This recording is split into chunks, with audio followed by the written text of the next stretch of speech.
Welcome back, goblins. Now, recently I created a wheel for Total War Warhammer 3 that has all 96 legendary lords. This was to help me break out of a cycle I was running into where I would just kind of play the same 3 or 4 factions over and over and not really break out and try any of the other lords or factions that I've not played. So what I do now is every time I complete a campaign, I'll spin the wheel and select a new legendary lord to start for my next campaign.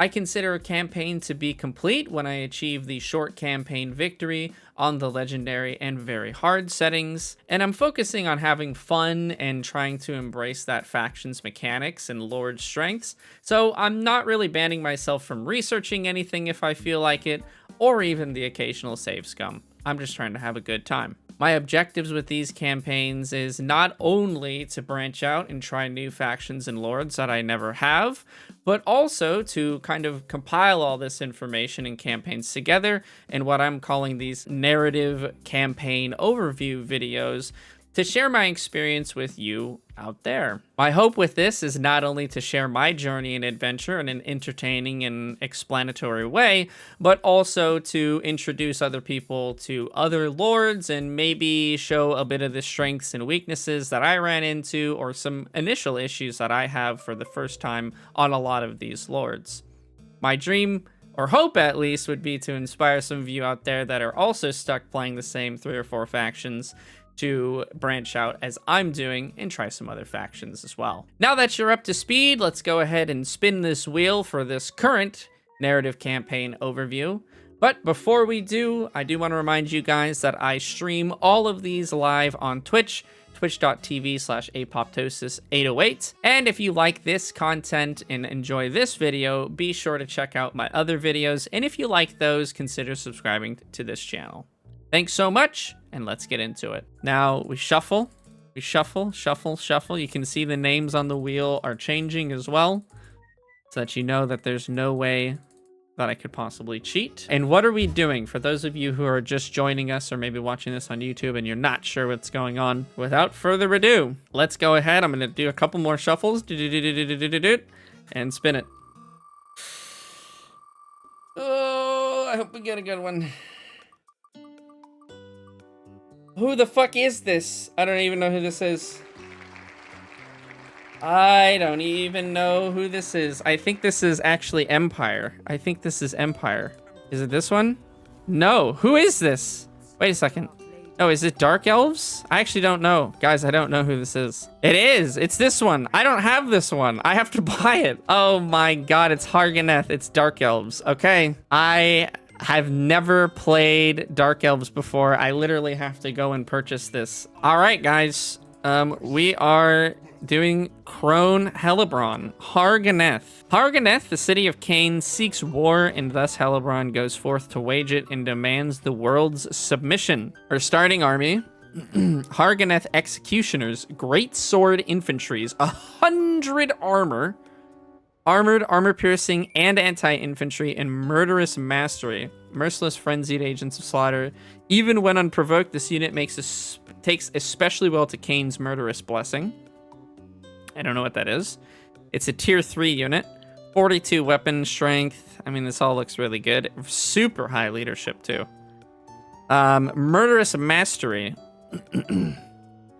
Charge attack plus 25%, charge bonus 25%, armor piercing missile damage plus 20%, leadership plus 15, vigor per second minus 1, can cause fear, hide, and immune to psychology. Wow. Those seem quite good. The Sisters of Slaughter, defender, murderous mastery, and dodge. They have poison melee attacks, but they are shielded.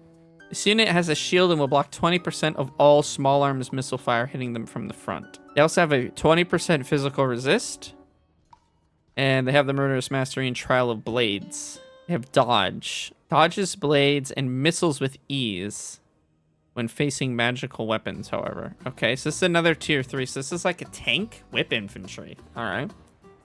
We have 3 units of Dread Spears, 40 armor, shielded anti-large. They look pretty normal. Yeah, charge defense against large foes. Bleak Swords. These are like our static, just normal dudes.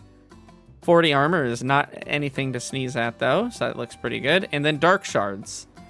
125 range, 20 missile strength, armor-piercing missiles. Pretty nice. All right, so that is our starting army. Our location, yeah, is up here. So we are next to Valkia. We're next to Silostra. We're also next to Naggarond. And we're near Torox, the Brass Bull. And I think there's some Gellimans over this way. And then I think there's more Chaos over here. Sacrifice, so faction effects. Sacrifice to Drakira. Improves Death Hags and Witch Elves. Plus bonuses for all armies versus High Elves. And that is, yeah, that's okay, just to her. All right. Death Hags and Witch Elves. I don't know what those are. Casualty captured post-battle plus 25%. Hero capacity plus 2 for Death Hags, so I can have a lot of Death Hags.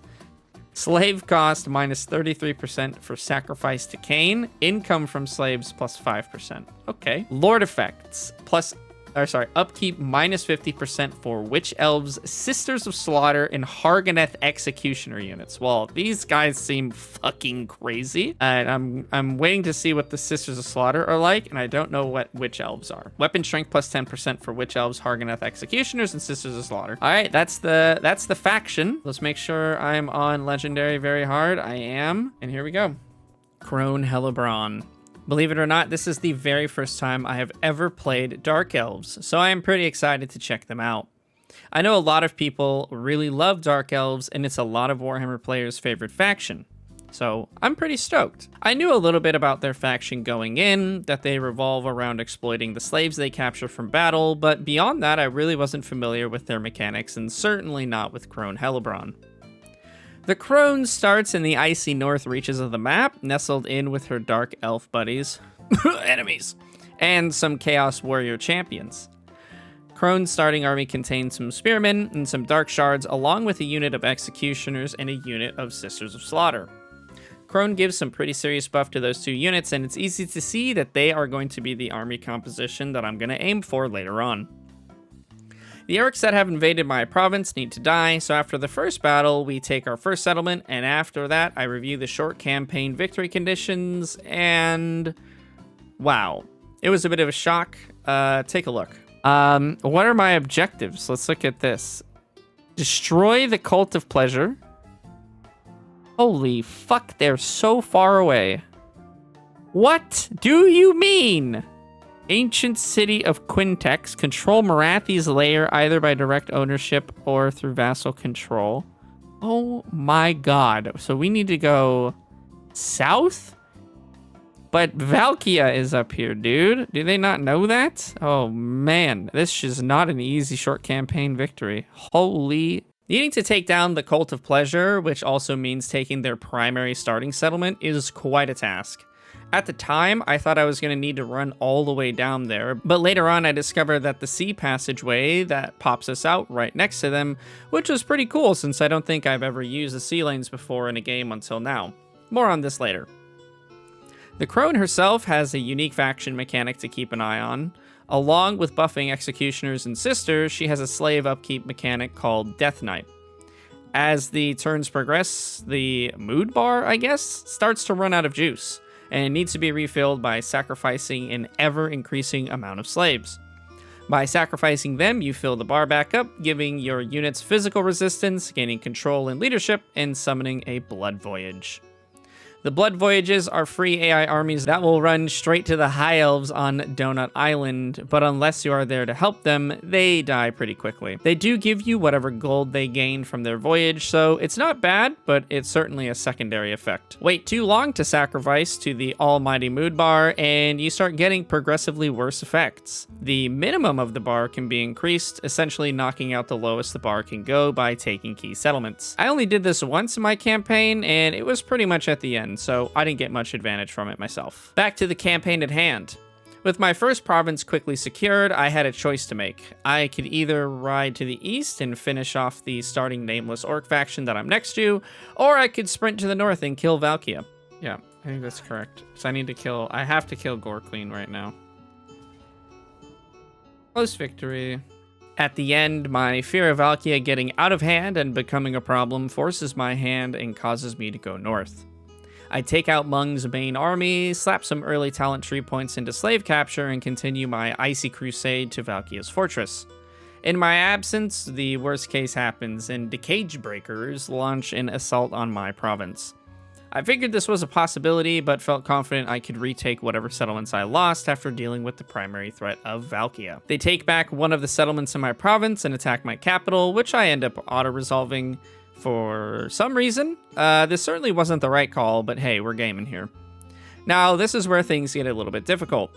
One of the first pain points with Dark Elves I noticed is that their local recruitment capacity is capped at 2 units.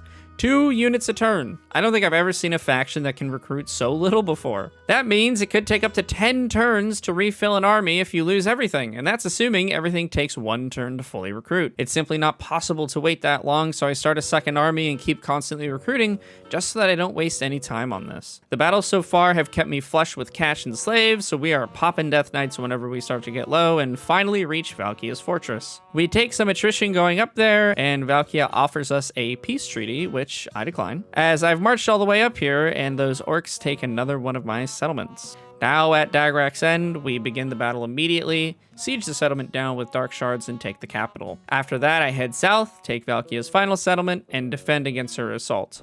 He's almost dead. Come on, guys, a couple more arrows. Yeah, baby! Alright, now just shoot whatever, guys. By the way, in these open battles, Crone is an incredible fighter. Not only is she strong, but she can also cast these AoE buffs that rampage your units and give them a ton of bonuses to melee attack and damage. I've not seen a Lord put up with Valkia like this, and I'm pretty impressed at her destructive power. On the same turn I destroy Valkia, Be'lakor comes knocking and demands 17,000 gold from me.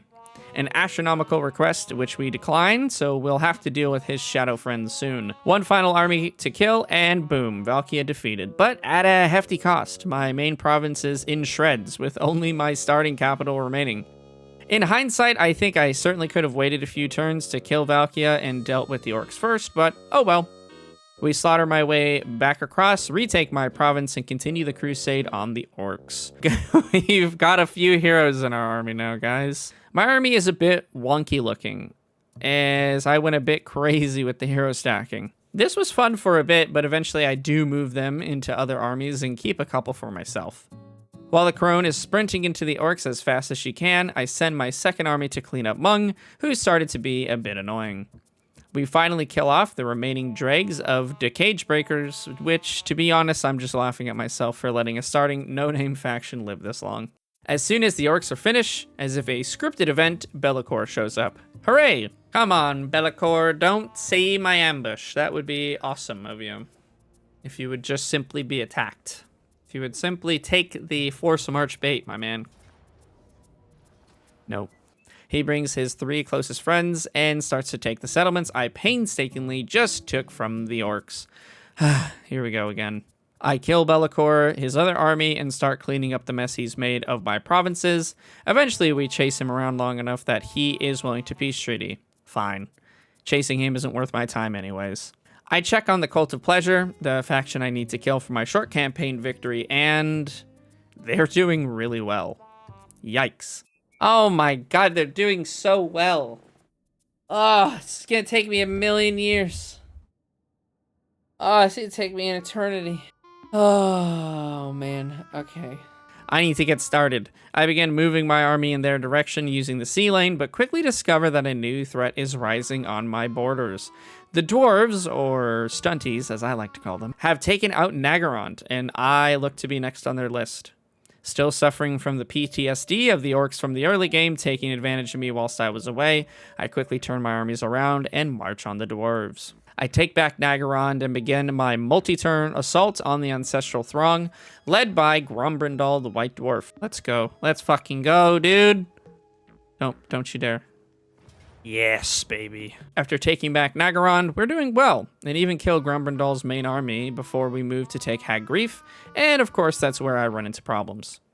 The second I'm out of position, Grombrindal starts to run into my territory, taking my settlements starting with Naggarond and moving into the Chill Road and beyond. I haven't been able to make many armies, and only recently did I start making a ton of gold, and now I feel like I am paying the price for only being able to recruit 2 units a turn. I spent a lot of time upgrading the Crone's army and also getting Blackguards of Naggarond, so my army number has suffered, leaving me open for the white-bearded bastard to make his move. We chase him down, retake my own province for what feels like the 5th time this game, but after repeated turns of back and forth and trying to cut him off and retaking my settlements, we have a problem. This is what I learned the second hardship of this campaign. Indecision and wasting time will kill you. Remember the Death Knight? Well, the Crone needs to upkeep those slave numbers in order to be a happy Blood Queen. And all this running back and forth and not killing and capturing has moved her mood ring solidly to the sad side of things. I'm running out of slaves, and I need to get some right now. Luckily, I'm a forgetful fellow and forgot that I have a quest battle, which gives me just barely enough slaves to Death Knight before launching my assault full scale into the Dwarven lands. It was a hard-fought battle, with a series of turns and a lot of chasing around of Grombrindal, but this time it feels a lot easier since I have a few additional armies to come and hold the key settlements while Crone chases down the White Dwarf. Now on turn 86, we have one final battle with Grombrindal before we destroy the Ancestral Throng, a fitting end for the last stand of the Dwarf. With the North conquered, we can finally start to actually work on my short campaign victory objective. The Cult of Pleasure has been busy, and is one of the strongest factions in my campaign right now. We move as many armies over to them as possible, including my Black Ark, which I have finally figured out how to properly use. For those of you who don't know, Black Arks are special Horde Lords that you can summon using one of the rites. You can then build on their ships and have a mobile recruitment station while granting buffs to any army you have that fight in their area of influence, which is honestly pretty amazing. I definitely didn't use these correctly for most of the game. They have to stay in the water, but they were pretty nice once I started to assault the Cult of Pleasure. I move every army I own, minus 1 or 2 to stay home and keep things safe, through the water lane and begin auto-resolving my way through the entirety of the Cult of Pleasure. At this point, they are strength rank 3, so we will have our work cut out for us. Or so I thought. Honestly, the battles against the Cult of Pleasure were really easy. I was so strong and so insanely rich that I could just field full 20 stacks of the best units I have.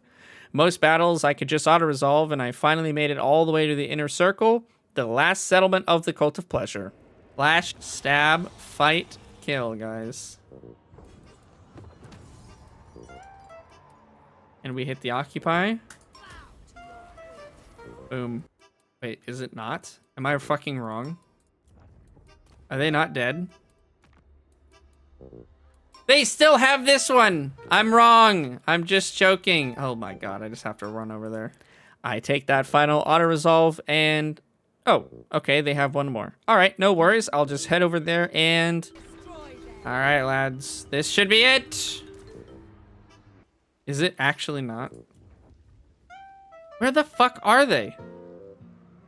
I have to kill their Black Ark? Are you fucking kidding me? They can just live on a Black Ark? Brother, you're actually joking. Oh, wait, okay, I have to kill the Black Arks? Alright, let's do that. And, alright. Now for the 3rd time. Where are they? Are you kidding me? Where the fuck are they? There's just another one! Okay, wait, one more Black Ark. Alright, and...